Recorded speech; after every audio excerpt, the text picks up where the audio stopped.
Weaker topics from our Unit 2 test was order of operations. So we're going to do a little bit of review of that, and we're going to throw in some fractions, make it a little bit more challenging.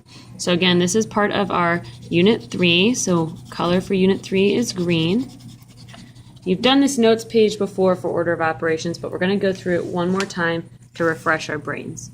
So to be sure that all mathematicians get the same answer when they simplify numerical expressions, they follow a certain set of rules. We call these rules the order of operations. So number one, first thing we do is we simplify all operations inside the grouping symbols.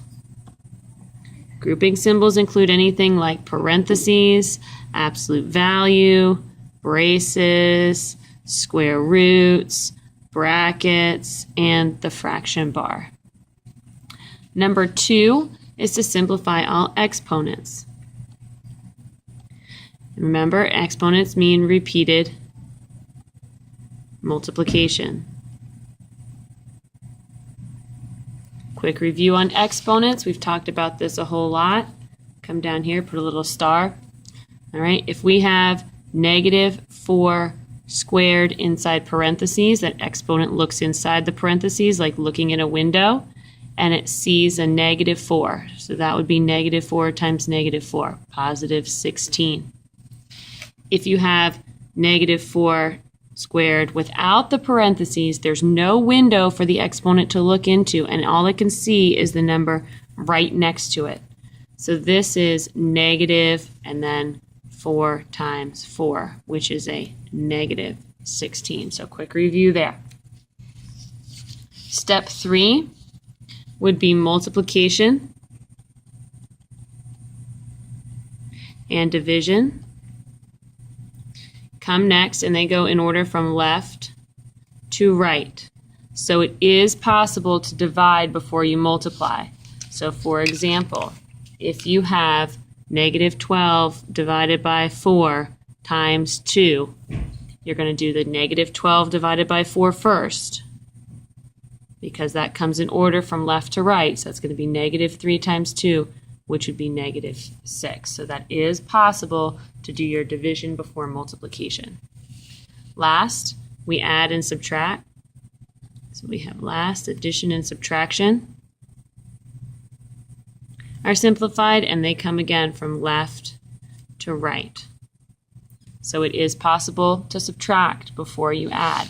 So if you have 4 minus 7 plus 2, 4 minus 7 comes first. -3 plus 2, -1 is your answer.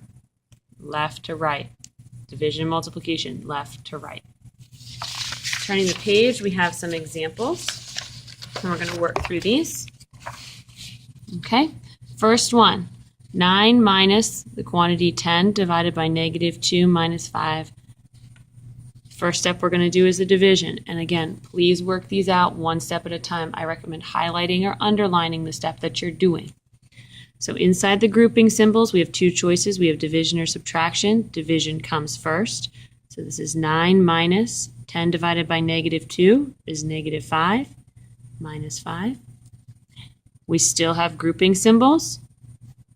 So we're going to work inside the grouping symbols. -5 minus 5, which is 9 minus -10. And then last, 9 minus -10. We can do keep, change opposite. 9 plus 10. 9 plus 10 is 19. So the answer to that first example is 19. Second example, I have -9 minus -3 plus 2, all divided by -2 plus 6. That division bar acts like a grouping symbol, so we have to do the numerator separate from the denominator. First step in the numerator, -9 minus -3. We can think of that as -9 plus 3. Keep, change opposite. -9 plus 3 is -6. All right, next step, -6 plus 2, and the numerator is going to give us -4. Now we can work on the denominator. -2 plus 6 is going to give us +4. And -4 divided by +4 gives us a -1. Last example has some fractions. So we threw some fractions in here. We've got nested grouping symbols. We've got two sets of parentheses.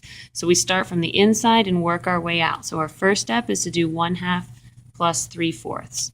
So we're going to copy everything else down. And in order to do 1/2 plus 3/4, we need a common denominator.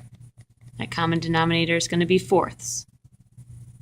3/4 stays the same. 2 times 2 is 4, so 1 times 2 is 2. And then you can actually do the addition. So 4/3 minus, this is going to be, add the numerators, 2 plus 5, 5/4, divided by 1/2. Next step, still have grouping symbols, so we're going to work the subtraction. So to work the subtraction, again, we need a common denominator. This time it's going to be 12. 3 times 4 is 12. 4 times 4 is 16. 4 times 3 is 12. 5 times 3 is 15. 16 minus 15 is 1. So we can do the subtraction, 1/12 divided by 1/2. Then we can do the division. So remember, to divide fractions, it's the same as multiplying by their reciprocal. So we're going to multiply. Reciprocal of 1/2 is 2/1. We can cross simplify. 2 is a factor of 12 and 2. 12 divided by 2 is 6. 2 divided by 2 is 1. And then we multiply straight across. 1 times 1 is 1. 6 times 1 is 6. So our answer is 1/6.